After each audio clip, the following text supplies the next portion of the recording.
কোন যুবক যদি নিজেকে সবরের সাথে গুনাহ থেকে বাঁচিয়ে রাখতে পারে আর জীবনে কোনোদিন নেক আমল করতে পারে না, এই সম্বলটুকু আছে, নিজেকে রাতের বেলায় অশ্লীল গান বাজনা আর অশ্লীল নাচ আর অশ্লীল গুনাহ থেকে নিজেকে বাঁচিয়ে রাখছে আর ওই রাত্রে মারা গেছে, আপনার আমার হাবিবের মাধ্যমে দয়ালু মেহেরবান খোদা এই খুশখবরি দিয়েছেন, রাতের বেলায় যুবক সবরের সাথে নিজেকে গুনাহ থেকে বাঁচিয়ে রাখছে আর ইন্তেকাল হয়ে গেছে, সরাসরি আল্লাহর জান্নাতে ঢুকে পড়ছে। সুবহানাল্লাহ শারীকা লা জিদ্দা লাহু ওয়া লা নিদ্দা লাহু ওয়া লা মিসলা লাহু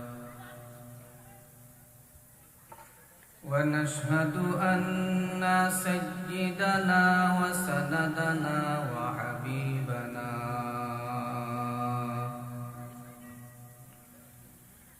وحبيب ربنا وطبيبنا وطبيب قلوبنا ومولانا محمدا عبده ورسوله صلى الله تعالى عليه وعلى آله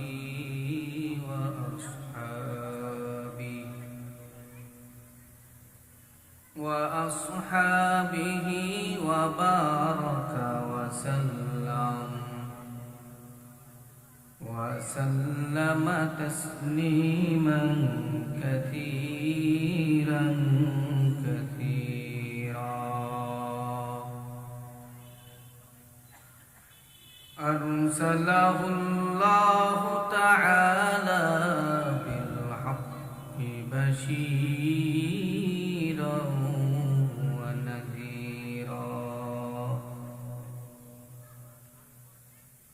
وداعيا إلى الله بإذنه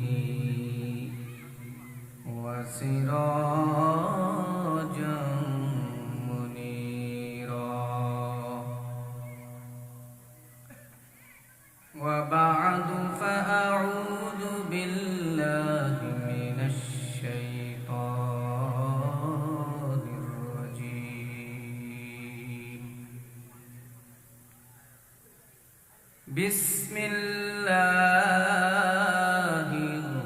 الرحمن الرحيم. يا أيها الذين آمنوا اصبروا وصابروا ورابطوا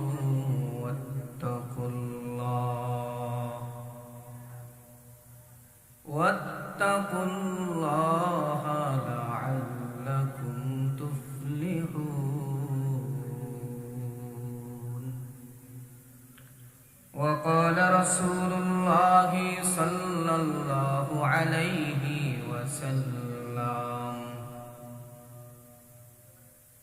من زنا وشرب الخمر نزع الله منه الإيمان كما ينزع الله منه الإيمان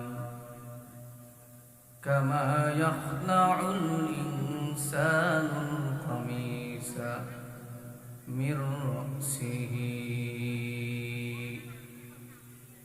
أو كما قال النبي عليه الصلاة والسلام. وقال تعالى في شان حبيبه ومحبوبه إن الله وملائكته يصلون على النبي يا أيها الذين آمنوا صلوا عليه وسلموا تسليما اللهم صل على محمد وعلى آل محمد كما صليت على إبراهيم وعلى آل إبراهيم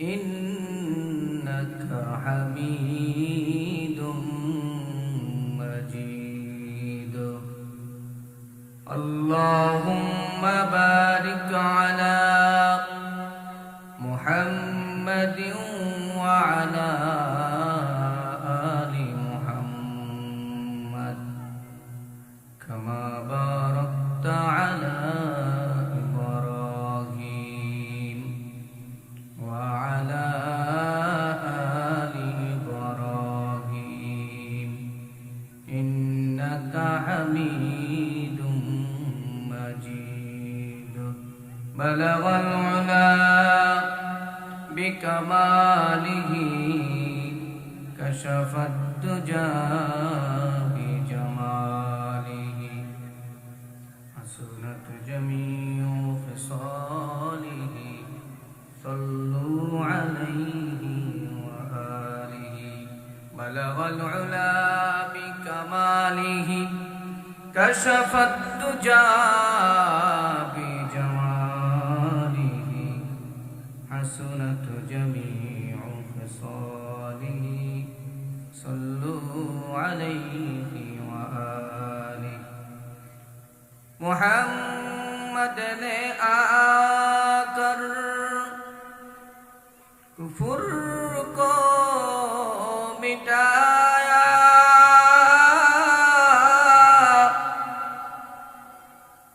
कुफुर को मिटा कर सदाकत बताया बलगल उला कशफत दुजा बिजमाली हसनत जमीउ खिसालिह सल्लु अलैहि व आलिहि ला इलाहा इल्लल्लाह ला इलाहा इल्लल्लाह ला इलाहा इल्लल्लाह ला इलाहा इल्लल्लाह ला इलाहा इल्लल्लाह ला इलाहा इल्लल्लाह ला इलाहा इल्लल्लाह हाथे करो हाथेर काम पाए करो पाएर काम हाथे करो हाथेर काम पाए करो पाएर काम जबान शुद्ध বলো হে মুমিন জবান শুধু বলো হে মুমিন আল্লাহ তাআলার জাতি নাম লা ইলাহা ইল্লাল্লাহ লা ইলাহা ইল্লাল্লাহ পড়েন একটু আওয়াজ করে বলেন লা ইলাহা ইল্লাল্লাহ লা ইলাহা ইল্লাল্লাহ লা ইলাহা ইল্লাল্লাহ লা ইলাহা ইল্লাল্লাহ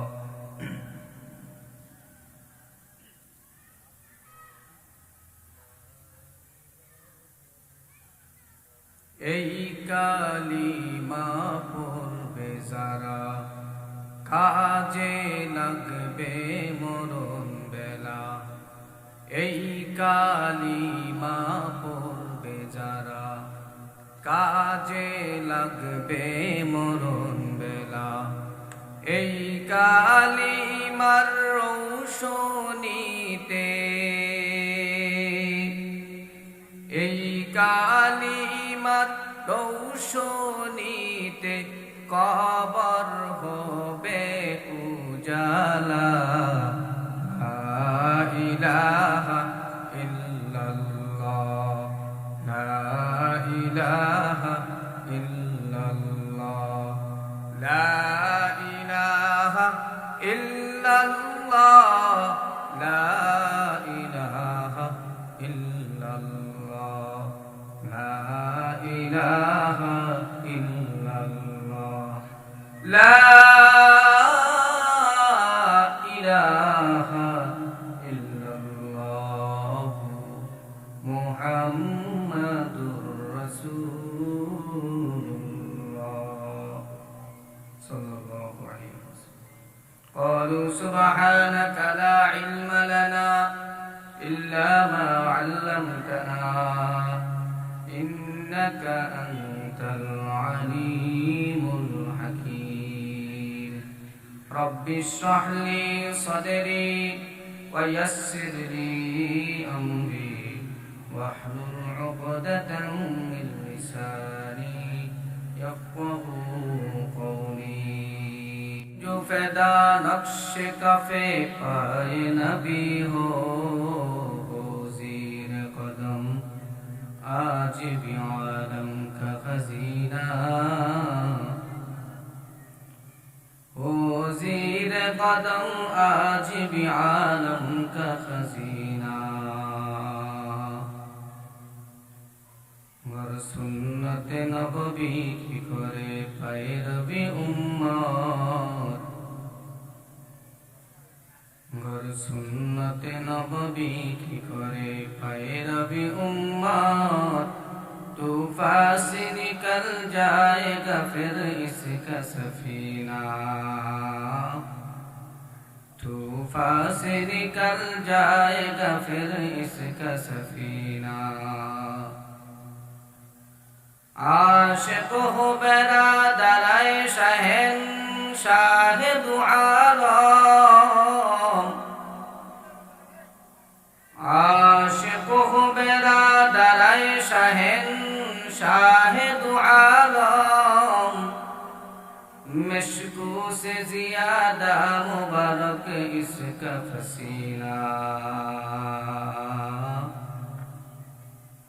मिश्को से ज़्यादा मुबारक इसका फसीना। कर दिल में तरफ हो मेरे आका का ज़ियारत, कर दिल में तरफ हो मेरे आका का ज़ियारत। एक आन में आए नबी दखला दे मदीना, एक आन में आए नबी दखला दे मदीना। আলহামদুলিল্লাহ, সাফারিয়াপাড়া ইসলামী সমাজ কল্যাণ পরিষদের উদ্যোগে দ্বিতীয় তাফসীরুল কুরআন মাহফিলের মুহতারাম সদর সভাপতি, উপস্থিত হযরত ওলামায়ে কেরাম, আমার সামনে সমবেত দিন প্রিয়, ইসলাম প্রিয়, দিনদার, ইমানদার মুমিন মুসলমান ভাইরা, বুড়া বাবারা, যুবক ভাইরা, পর্দার অন্তরালে মা ও বোনেরা, বিশ্বজগতের মালিক, বিশ্ব প্রতিপালকের বিশ্ব দরবারে কালিমাতুর শুকর আদায় করি যে মহান আল্লাহ রাব্বুল আলামিন অত্যন্ত দয়া করে, মহাব্বত করে, ভালোবেসে, রহমতি বরকতি জান্নাত টুকরা বাগানে দুনিয়ার সমস্ত ব্যস্ততা থেকে আমাকে আপনাকে ফারেক করে আজকে কোরআনের মজলিসে আসার বসার এবং কোরআন ও সুন্নাহ থেকে কিছু কথা আমলের নিয়তে শুনবার যে মহান রব্বে কাবা আমাদেরকে তৌফিক দিলেন, সেই মহান রব্বে কাবার দরবারে শুকরিয়া আদায় করি। ইমানের আওয়াজকে উঁচু করে মুসলমান আমরা সকলে বলি আলহামদুলিল্লাহ। একই সাথে বিশ্ব মানবতার মুক্তির দিশারি, বিশ্ব জগতের রহমতের কান্ডারি জনাবে মুহাম্মদ আরবি সকলে জবান করে বলি সাল্লাল্লাহু আলাইহি ওয়াসাল্লাম, যার আগমনে মানবতার পূর্ব দিগন্তে নতুন সূর্যের উদয় হয়েছিল, মানুষের মুক্তির জন্য মানুষের হাতে তায়েফের জমিনে যে নবী রক্ত ঝরিয়েছিলেন, উহুদের ময়দানে দান্দার মুবারক শহীদ করে দিয়েছিলেন, উম্মতের নাজাতের জন্য শেষ রাত্রির কান্না যার হাজারিতে আল্লাহ তাআলার আরশ আজিম জ্বলত, লক্ষাধিক নবী রাসূল আল্লাহ তাআলা মানব জাতির হেদায়েতের জন্য এই জমিনে প্রেরণ করেছেন। এর মধ্য থেকে উম্মতের জন্য বেশি যিনি দিওয়ানা, উম্মতের জন্য বেশি যিনি পাগল পারা, রহমতের নবী, বরকতের নবী, ইমামুল আম্বিয়া নবী, নবীউল আম্বিয়া নবী, সাইয়্যিদুল আম্বিয়া নবী, সরদার দু জাহান নবী, আপনার আমার নবী, বিশ্ব নবী, শেষ নবী এবং শ্রেষ্ঠ নবী, শ্রেষ্ঠ নবীর শ্রেষ্ঠ উম্মত করে আল্লাহ তাআলা আমাকে আপনাকে কবুল ও মঞ্জুর করছেন। এটা আল্লাহ তাআলার অনেক বড় কৃপা, মেহেরবানি, দয়া। এজন্য আবারও অবনত চিত্তে শ্রদ্ধাজড়িত কণ্ঠে আমরা আরো একবার মনিবের দরবারে শুকরিয়া আদায় করি। সকলে বলি আলহামদুলিল্লাহ। মুহতারাম হাজিরিন, ওয়াজ মাহফিল এটা এলাকার জন্য রহমত, বরকত। ওয়াজ শোনা, দিল পরিষ্কার করা, গুনাহ মাফ করা, গুনাহ মাফ হওয়া এবং সামনের হায়াতকে সুন্দর করার জন্য পাথেয় গ্রহণ করা, এই সকল উদ্দেশ্য করে ওয়াজ মাহফিল শোনা। যারা এমন উদ্দেশ্য নিয়ে মাহফিলের প্যান্ডেলে বসে যায় যে ওয়াজ যেভাবে শুনবো সামনের হায়াতকে আমি সেভাবে কাটাবো, যদি এমন উদ্দেশ্য করে ওয়াজের মাহফিলে বসে যায় তো বসার দায়িত্ব হয় বান্দার। তাদের দিল ইবাদতের উপযুক্ত করার দায়িত্ব আল্লাহ তাআলা নিজ জিম্মায় নিয়ে নেন। সুবহানাল্লাহ বলেন না। আমি আপনাদের সামনে সূরা আলে ইমরানের প্রসিদ্ধ একখানা কোরআন তেলাওয়াত, কোরআনের আয়াত তেলাওয়াত করেছি এবং অসংখ্য গণিত হাদিস থেকে একখানা হাদিস পাঠ করেছি। এই কোরআনের আয়াত এবং হাদিসকে সামনে করে কিছু কথা আপনাদের নিয়ে সামনে বলতে থাকা। আল্লাহ তাআলা বলনেওয়ালা এবং শুননেওয়ালা সকলকে আমলের নিয়তে শোনার তৌফিক দান করেন, বলেন আমিন। আমি সরাসরি ভূমিকার মধ্যে ঢুকে যাচ্ছি। আল্লাহ তাআলা বলেন, ইয়া আইয়ুহাল্লাযীনা আমানু, হে দুনিয়ার ঈমানদারেরা, ইসবিরু, সবর করো, ওয়াসাবিরু, মুসাবরা করো, ওয়ারাবিতু, মুরাবাতা করো, ওয়াত্তাকুল্লাহ, আমি আল্লাহকে ভয় করো। এই চার কাজটা যদি সঠিকভাবে করতে পারো, এই চার গুণে যদি নিজেকে গুণী বানাইতে পারো তো আল্লাহ তাআলা বলেন লাআল্লাকুম তুফলিহুন,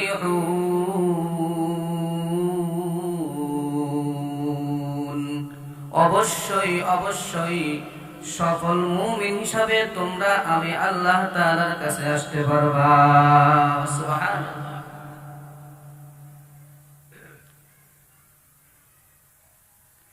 মুফাসসিরিনে কেরামগণ বলেন, তিন জায়গায় সবর করলে আল্লাহ তাআলা বান্দার নামটাকে সবর বান্দার খাতায় উঠায়া দেন। এক নাম্বার সবর আলাল মুসিবা, দুই নাম্বার সবর আলাত তাআ, তিন নাম্বার সবর আনিল মাসিয়া। এক নাম্বার সবর আলাত তাআ, ইবাদত করার ভিতরে তুমি সবরের সাথে আল্লাহর গোলামি করা ইবাদত করো। দুই নাম্বার সবর আনিল মাসিয়া, গুনাহ থেকে নিজেকে বাঁচানোর ক্ষেত্রে সবরের সাথে নিজেকে গুনাহ থেকে বাঁচায়া রাখো। তিন নম্বর সবর ফিল মুসিবা, সবর ফিল মুসিবা, হায়াতে জিন্দেগিতে আল্লাহর পক্ষ থেকে যত দুঃখ কষ্ট আসে সমস্ত দুঃখ কষ্টকে তুমি সবরের সাথে নিজেকে মোকাবেলা করো।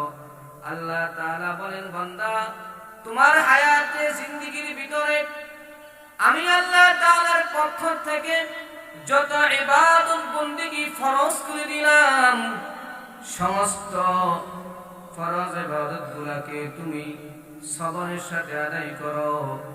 এই 4 কাজ তুমি যদি সঠিকভাবে করতে পারো, তোমার জিন্দেগির হায়াতের সকল ইবাদত বন্দেগী যদি সবরের সাথে করতে পারো, আমি আল্লাহ তাআলা তোমার নামটা সবের বান্দার খাতায় উঠায়া দেব। সুবহানাল্লাহ।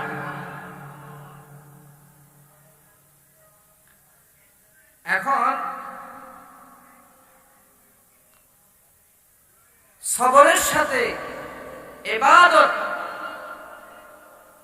করা আজকে আমাদের মুসল্লিদের ভিতরে এটা কম পাওয়া যায়। সবরের সাথে আল্লাহর গোলামি করাটা আজকে আমাদের ভিতরে নাই। যত তাড়াতাড়ি মাথা নামাইতে পারি আর উঠাইতে পারি, এটার নাম নামাজ।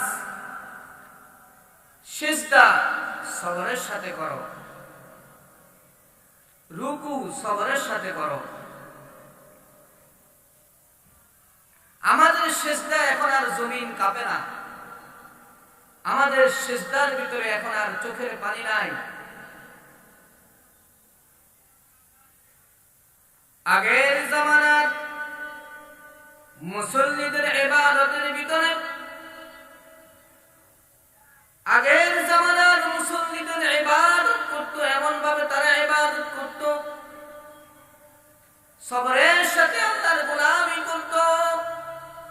আগের কালের মুসল্লিদের সিজদায় জমিন কাঁপত।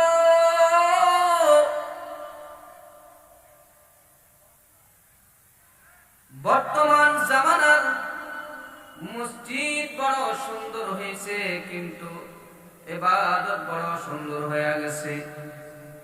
আগের জামানার মসজিদ কিন্তু সুন্দর ছিল না, কিন্তু মুসল্লিগুলা বড় সুন্দর ছিল। আগের জামানায় মসজিদগুলো এরকম টাইলস আর মুজাহিদ করা ছিল না।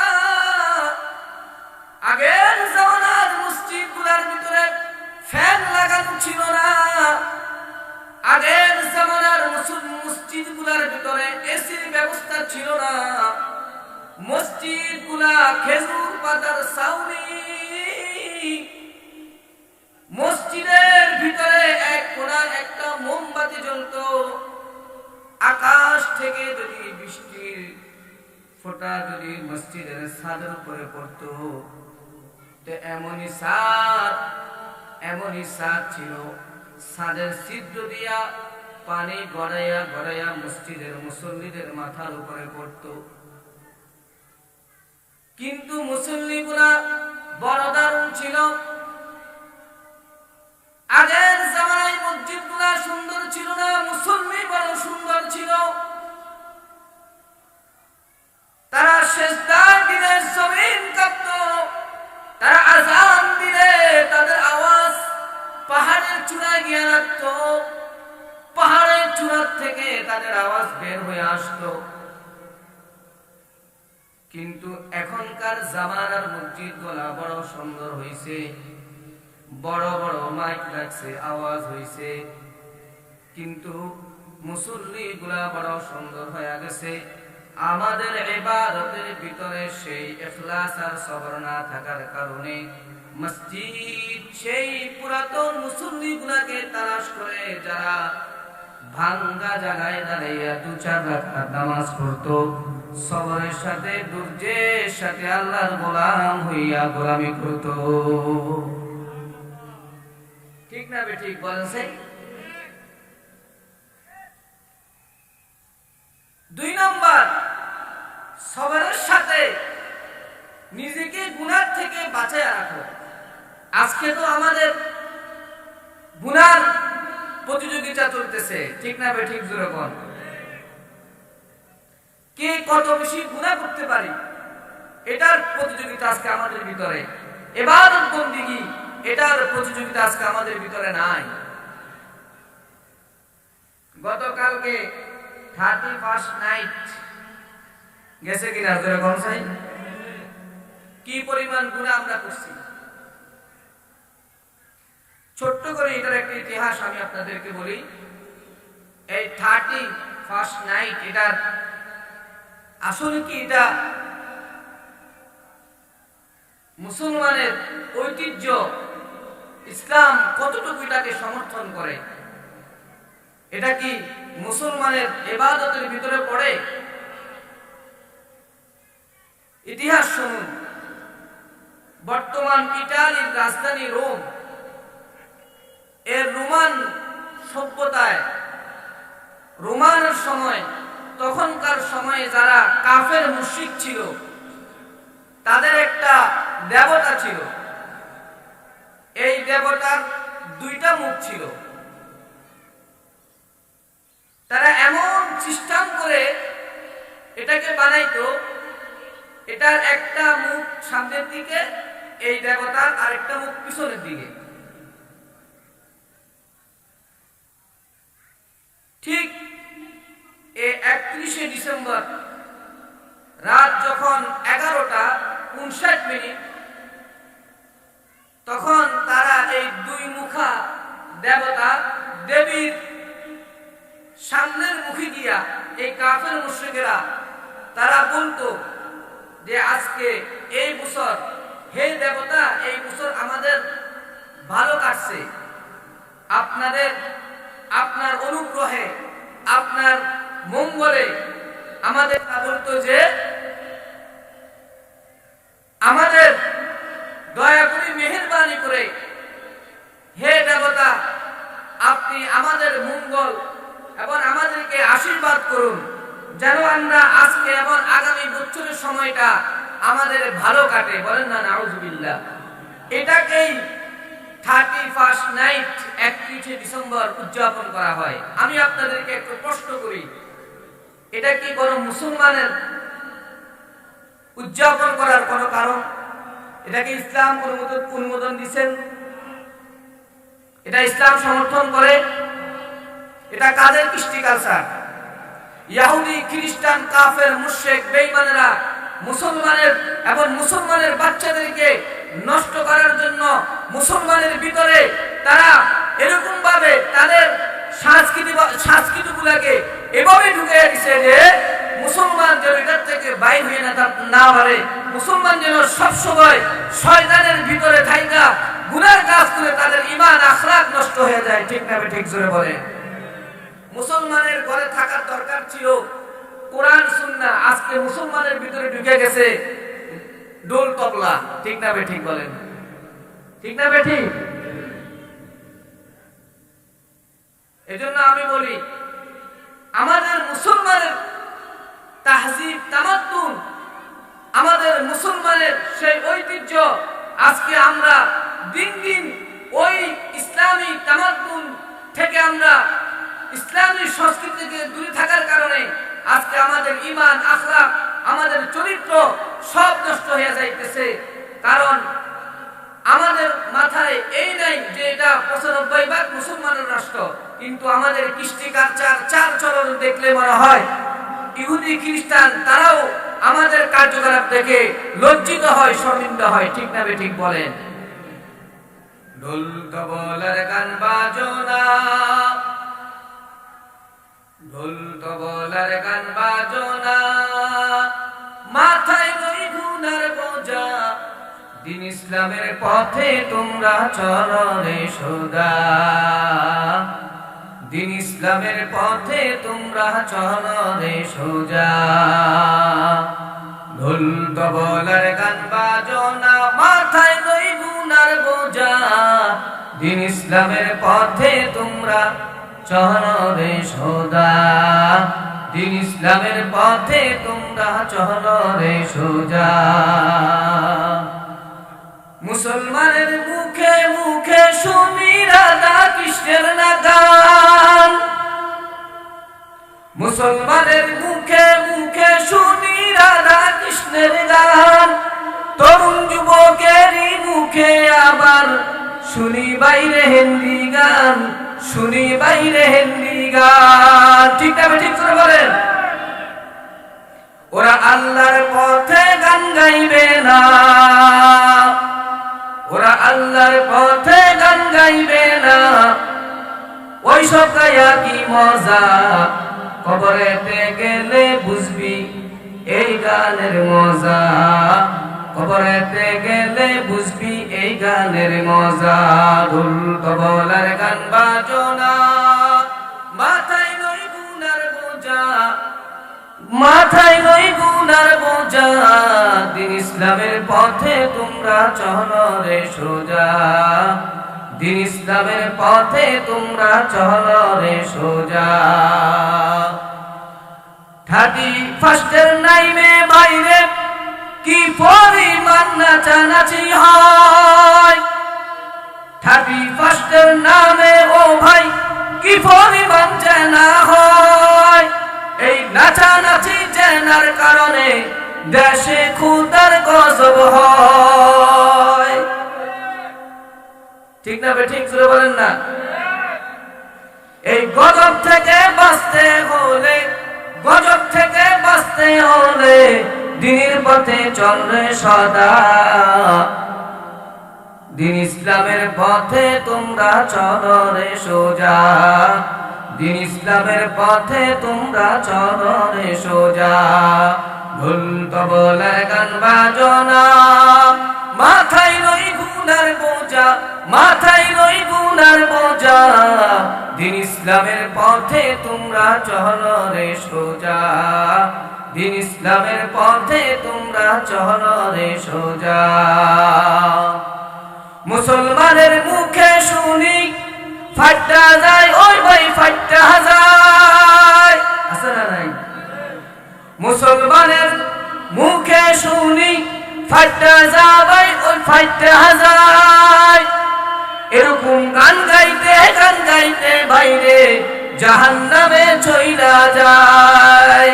ঢোল তবলার গান বাজনা, ঢোল তবলার গান বাজনা, কবরে বুঝিবি কি মজা, দ্বীন ইসলামের পথে তোমরা চলো রে সোজা, দ্বীন ইসলামের পথে তোমরা চলো রে সোজা। ঢোল তবলার গান বাজনা, মাথায় লই গুনার বোঝা, হায়রে মাথায় লই গুনার বোঝা, দ্বীন ইসলামের পথে তোমরা চলো রে সোজা, দ্বীন ইসলামের পথে তোমরা চলো রে সোজা। ঠিক না ঠিক বলেন না? আমাদের এখন বর্তমানে আমাদের গুনাহ বেশি না কম? আমাদের চতুর্দিকে আমরা গুনাহের প্রতিযোগিতায় নেমে গেলাম। অথচ আল্লাহ তাআলা বলেন সবার আনিল মাসিয়া। ও যুবক ভাইরা, আপনাদেরকে বলতে চাই, কখন কার হায়াত শেষ হয়ে যায় কেউ জানে না, কখন জানি আবার মৃত্যু হয়ে যায় কেউ বলতে পারে না। হায়াতের জিন্দেগির শেষ সীমা কখন ফুরিয়ে যায়, আজরাইল কখন আমার সামনে এসে যায় আমি জানি না। আল্লাহর হাবিব আমাকে আপনাকে হাদিসের মাধ্যমে আল্লাহ তাআলা বলেন, দয়ালু মেহেরবান খোদা এই ঘোষণা দিবেন, কোন যুবক যদি নিজেকে সবরের সাথে গুনাহ থেকে বাঁচিয়ে রাখতে পারে আর জীবনে কোনোদিন নেক আমল করতে পারে না, এই সম্বলটুকু আছে, নিজেকে রাতের বেলায় অশ্লীল গান বাজনা আর অশ্লীল নাচ আর অশ্লীল গুনাহ থেকে নিজেকে বাঁচিয়ে রাখছে আর ওই রাত্রে মারা গেছে, আপনার আমার হাবিবের মাধ্যমে দয়ালু মেহেরবান খোদা এই খুশখবরি দিয়েছেন, রাতের বেলায় যুবক সবরের সাথে নিজেকে গুনাহ থেকে বাঁচিয়ে রাখছে আর ইন্তিকাল হয়ে গেছে, সরাসরি আল্লাহর জান্নাতে ঢুকে পড়ছে। সুবহানাল্লাহ। হাদিসের মধ্যে ঘটনা আছে, কিফিল নামক জালেমের, বুখারী শরীফের মধ্যে একটা ঘটনা আছে।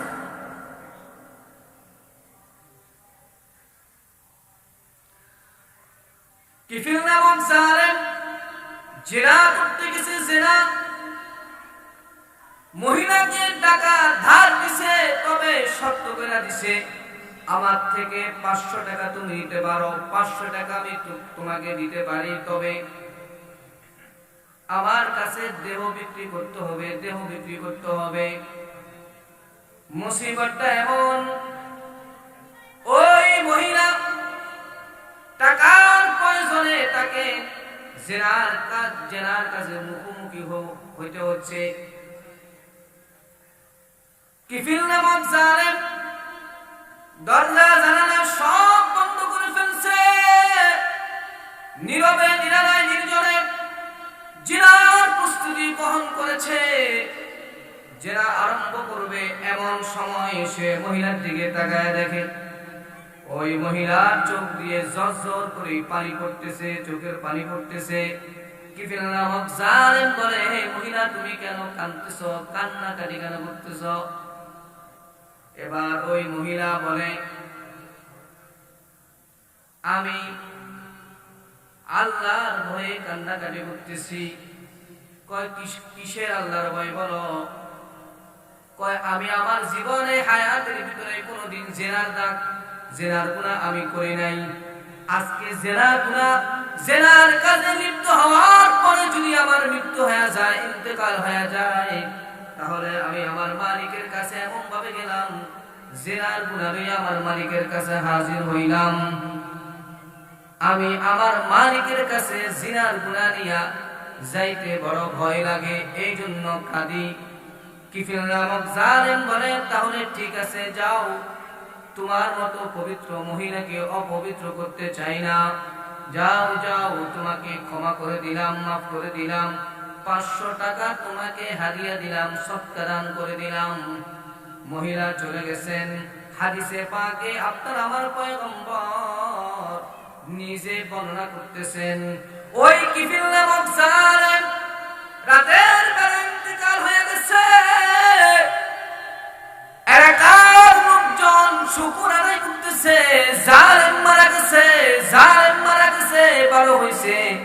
সকাল বেলায় যখন এলাকার সমস্ত মানুষগুলা তাকে দেখার জন্য আসছে, তার লাশ দেখার জন্য আসছে, তার লাশের দিকে তাকায়া দেখে ওই কিফিল নামক জালেমের চেহারাটা নুরানি চমকে জলমল করতেছে। আর কুটকুটি ভাবে তার ঘরের দরজার ভিতরে লেখা উঠে গেছে, কদ গফারাল্লাহু লিল কিফিল। ও এলাকাবাসী, খবরদার, সাবধান, গায়েবী আওয়াজ এসে গেছে, সাবধান, খবরদার, আমার কিফিলকে তোমরা কিন্তু গালমন্দ করবা না, আমার কিফিলকে নিয়ে তোমরা কোনো রকম বাজে মন্তব্য করবা না, সাবধান, খবরদার। গত রাতে আমার কিফিল জিনার থেকে নিজেকে সবরের সাথে বাঁচায়া রাখছে, আর জিনার গুনাহ থেকে সবরের সাথে নিজেকে বাঁচায়া রাখাটা আমি আল্লাহ তাআলার কাছে এত বেশি পছন্দ হয়ে গেছে, আমি আমার কিফিলের জিন্দেগীর সব গুনাহগুলোকে ক্ষমা করে দিয়ে তাকে জান্নাতের মেহমান বানিয়ে দিলাম। সুবহানাল্লাহ। গল্প গুজব না, বুখারী শরীফের হাদিস। তো 2 নম্বর বলছিলাম যে নিজেকে গুনাহ থেকে, সবরের সাথে গুনাহ থেকে বাঁচিয়ে রাখা, আল্লাহর মুহাব্বতে, ভালোবাসায় নিজেকে আল্লাহর ভয়ে গুনাহ থেকে বাঁচায় রাখতে পারলে আল্লাহ তাআলা এটার প্রতি বড় খুশি হন এবং বান্দাকে maaf করে দেন। বলেন না সুবহানাল্লাহ। আল্লাহ তাআলা আমাদেরকে সর্বপ্রকার গুনাহ থেকে বেঁচে থাকার তৌফিক দান করেন। বলেন আমিন। 2 নম্বর, গুনাহ থেকে নিজেকে বাঁচায় রাখা, সবর আনিল মাসিয়া। 3 নম্বর, সবর ফিল মুসিবা। আল্লাহর মুহাব্বত আর ভালোবাসা যদি পেতে হয় 2টা কাজ করতে হবে। একটা হলো নেক আমল, 2 নাম্বার হলো শিরক মুক্ত ইবাদত। ইন্নাল্লাহা লা ইয়াগফিরু আন ইউশরাকা বিহি ওয়া ইয়াগফিরু মা দুনা যালিকা লিমান ইয়াশা। ومن يشرك بالله فقد افترى إثما عظيما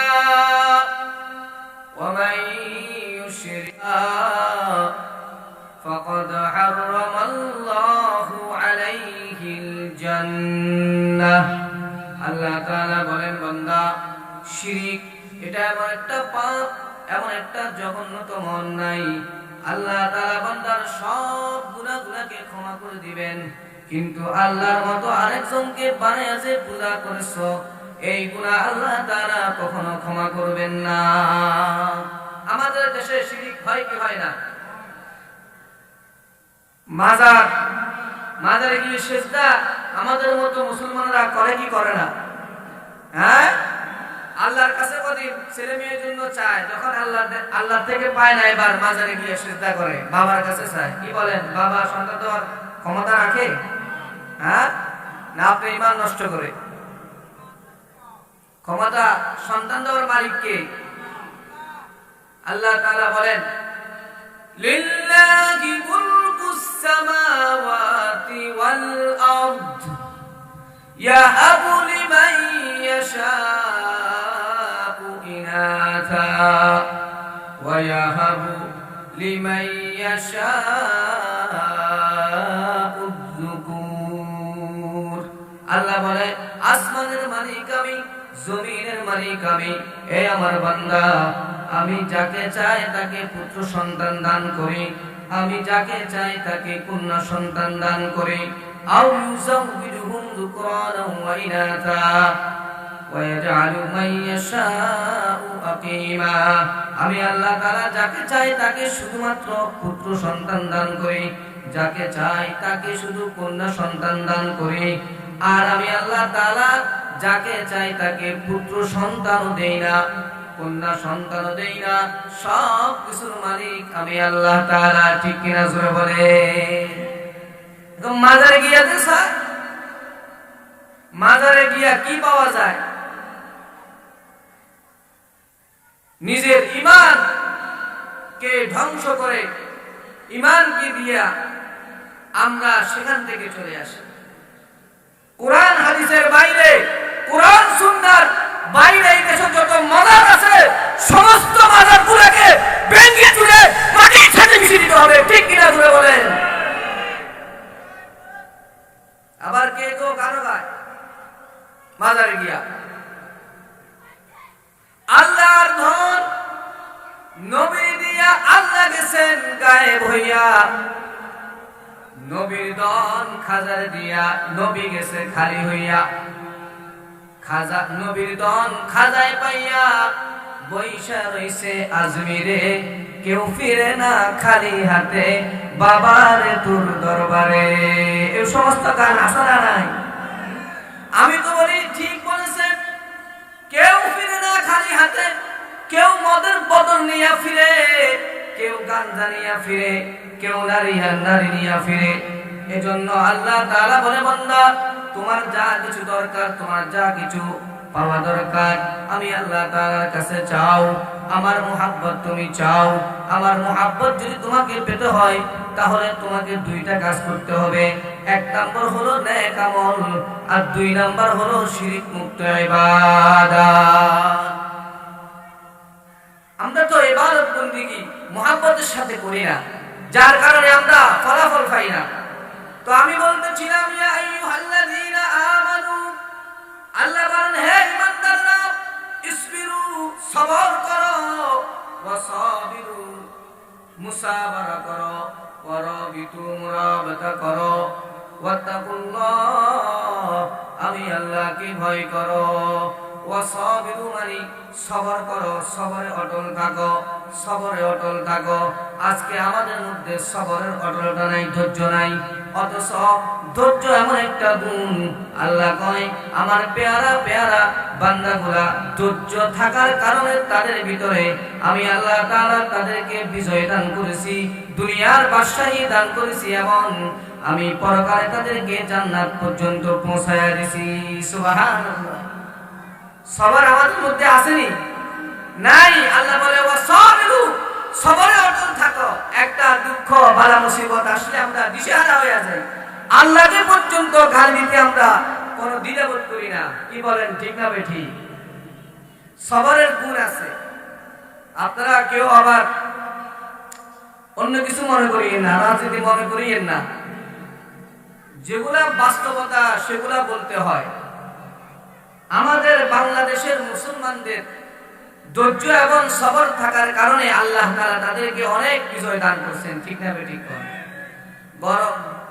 গত 16 বছরে যেই পরিমাণ এই দেশের খ্যাতিমান আলেম উলামা, মুফাসসিরে কোরআন, বিজ্ঞ এদেশের বাছাই করা উলামায়ে কেরাম, তাদের উপরে কি পরিমাণ নির্যাতন আর জুলুম হয়েছে, কি পরিমাণ স্টিম রোলার তাদের উপরে চালানো হয়েছে, কিন্তু ধৈর্য থাকার কারণে আজকে যারা তাদের নাম নিশানা এই দুনিয়া থেকে মুছিয়ে দেওয়ার জন্য চেয়েছে, আল্লাহর কোরআনকে যারা পৃথিবী থেকে ধ্বংস করার জন্য চেয়েছে, আলেম উলামাকে যারা অপদস্থ অপমান করেছে, আজকে তাদের মতো কুলাঙ্গাররা এই দেশ থেকে তারা ভাগতে বাধ্য হয়েছে।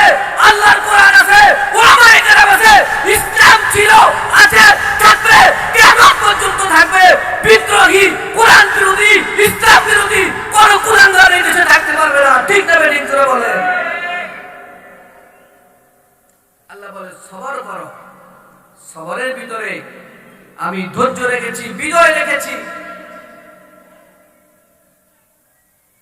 যারা কোরআনের পক্ষে কথা বলে, যারা কোরআন নিয়ে বাঁচতে চায়, তাদেরকে কত রকমের ট্যাগ লাগানো হয়। তারা জঙ্গি, তারা মৌলবাদী, তারা উগ্রবাদী, ঠিক না বেঠিক করে বলেন? সত্য কথাগুলো বললেই তাদের গায়ে আগুন লেগে যায়। এই জন্য অনেকেই বলেন সত্য কথাগুলা যারা সত্যের উপর অটল থাকে সবরের সাথে, আল্লাহ তাআলা তাদেরকে দুনিয়াতেও সফলতা দান করেন, আখিরাতেও সফলতা দান করেন। যারা ইসলাম ভালো লাগে না, কোরআন ভালো লাগে না, যাদের কাছে আলেম উলামা ভালো লাগে না, তারা দুনিয়াতেও বরবাদ, আখিরাতেও বরবাদ। তারা দুনিয়াতেও লাঞ্ছিত বঞ্চিত হবে, মৃত্যুর পরেও তাদের জন্য জান্নাত অপেক্ষা, জাহান্নাম অপেক্ষা করতেছে, ঠিক না বেঠিক জোরে বল? সত্যের পক্ষে গান গাই বলে আমি বিদ্রোহী, সত্যের পথে ডাকি বলে আমি বিদ্রোহী। কোরআনের কথা বলি তাই বলে আমাকে মৌলবাদী, জিহাদের কথা বলি তাই বলে আমাদের জঙ্গিবাদী। কি বলেন? বিগত সময় বলেন আমাদেরকে বিদ্রোহী, বিপ্লবী, মৌলবাদী, কেন জঙ্গিবাদী? বিদ্রোহী, বিপ্লবী, মৌলবাদী, কেন জঙ্গিবাদী? জন্মের পরে কানে আজান কি দেয়নি, তুমি মৌলবাদী ছাড়া হওনি। তবে মরণের পরে জানাজা পড়াবে, তখন কোথায় পালিয়ে যাবি? বিদ্রোহী, বিদ্রোহী, বিপ্লবী, মৌলবাদী, কেন জঙ্গিবাদী? সত্যের পক্ষে গান গাই বলে আমি বিদ্রোহী, সত্যের পথে ডাকি বলে আমি বিপ্লবী। কোরআনের কথা বলি তাই বলে আমাকে মৌলবাদী, জিহাদের কথা বলি তাই বলে আমাকে জঙ্গিবাদী। আমি বিদ্রোহী। কি মনে করে ওই হনুমান, দাড়ি টুপি দেখলেই তারে বান? বলে কি বলে না? কি বলেন? জোরে বলেন না, বলে কি বলে না? কি মনে করে ওই হনুমান, দাড়ি টুপি দেখলেই তারে বান?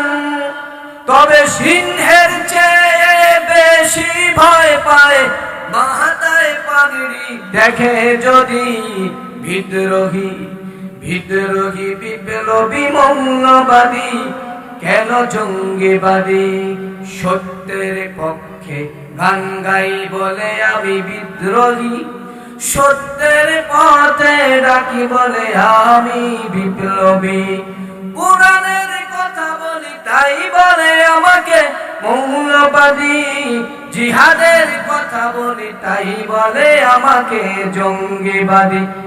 বিদ্রোহী বিপ্লবী মৌলবাদী কেন জঙ্গিবাদী বেহায়া নারীর এই কেমন কথা বেহায়া নারীর এই কেমন কথা ইসলাম মানি ওদের মাথা ব্যথা সব মহিলারা কিছু নারী এরকম আছে না নাই ইসলাম সহ্য করতে পারে না কোরআন সহ্য করতে পারে না পর্দা সহ্য করতে পারে না বেহায়া নারীর এই কেমন কথা ইসলাম মানি ওদের মাথা ব্যথা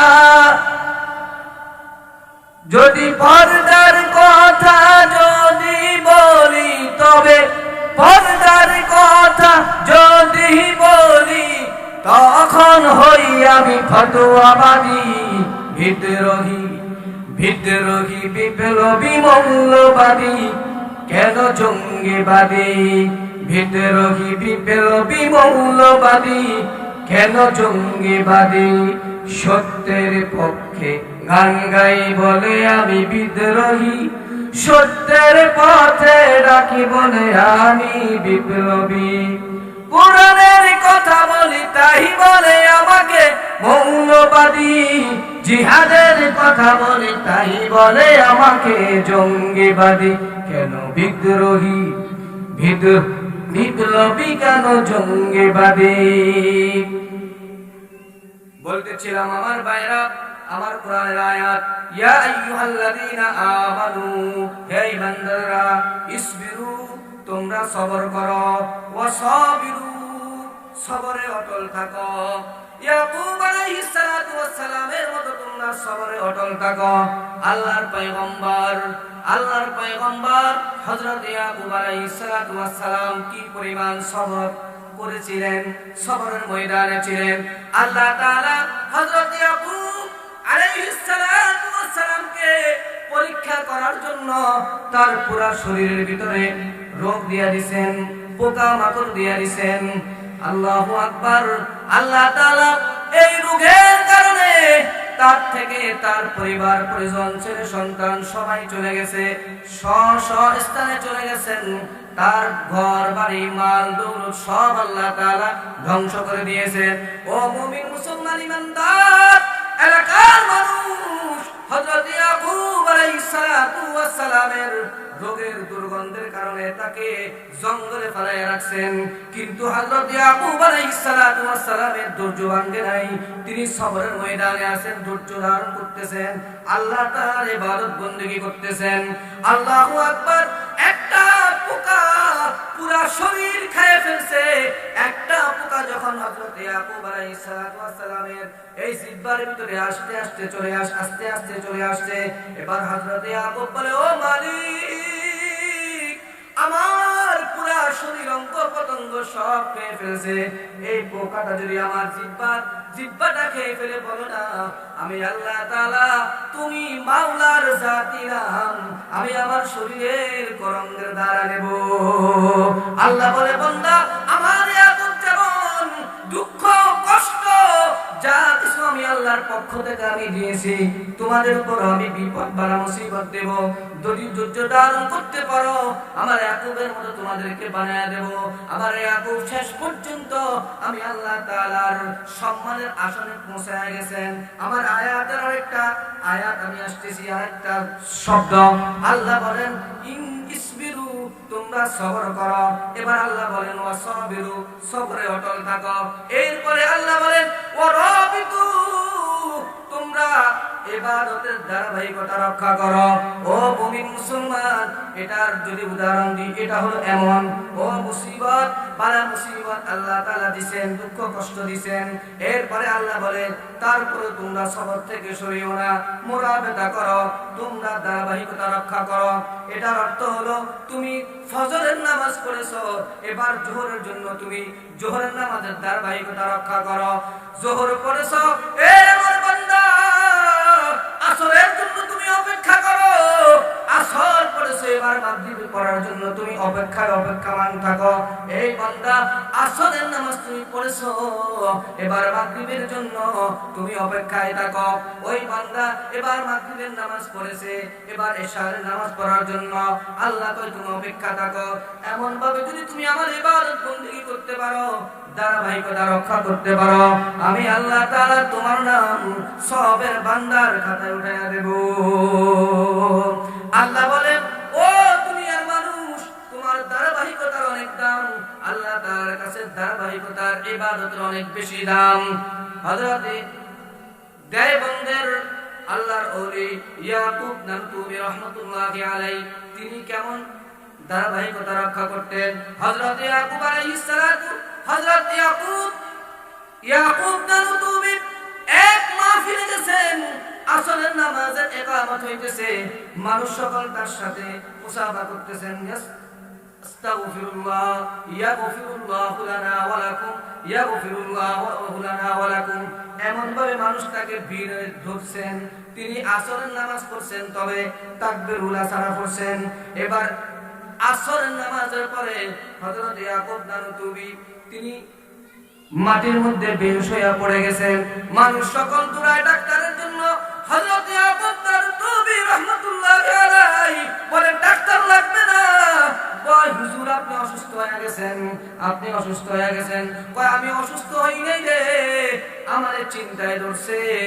আজকে 40টা বছর হয় আমি কোনদিন তাকবীরুল সারা নামাজ পড়ি নাই। আজকে আসরের নামাজটা আমি পড়েছি, তবে তাকবীরুল সারা পড়েছি। আমার ভয় হয় আসর থেকে মাগরিবের ভিতরে যদি আমার ইন্তিকাল হয়ে যায়,